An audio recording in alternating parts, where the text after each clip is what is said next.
plus il y aura des gens qui vont vraiment comprendre Bitcoin dans le fond, moins il y aura de gens qui ne verront Bitcoin que comme un moyen de blanchir de l'argent et autres.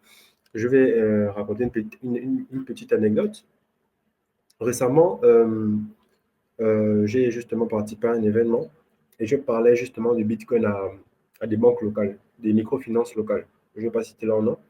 Et donc, en parlant du Bitcoin à ces microfinances-là, elles étaient en mode vraiment blanchiment d'argent. C'est-à-dire que lorsqu'ils font des réunions en fait avec les banques et tout, il n'y a que blanchiment d'argent, blanchiment d'argent, blanchiment d'argent dont on leur parle quand il s'agit de crypto-monnaies en fait. Ce qui fait que leur vision est limitée à ça.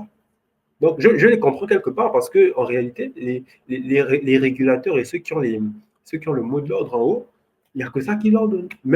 J'ai assisté à un événement qui avait été organisé par justement la COSUMAF, la, BE, la BEAC, la BCE, etc., la COBAC. Ils parlent que de blanchiment d'argent, en fait. Donc, comment est-ce qu'on va s'attendre à avoir des cadres comme ça, par exemple, qui vont comprendre l'intérêt des bitcoins si leurs patrons, leurs enseignants ne parlent que de blanchiment d'argent? Donc, quelque part aussi, je peux comprendre. Voilà pourquoi il faut que justement une meilleure connaissance du sujet soit véhiculée. Et aussi, euh, il faut être réaliste. Le blanchiment d'argent qui se fait avec le dollar, avec les monnaies classiques, là. Si on compare ça avec Bitcoin, c'est ridicule.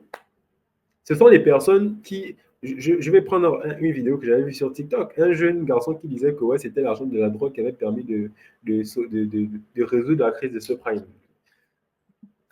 Après, on vient nous parler de Bitcoin qui blanchit l'argent. On est sérieux là.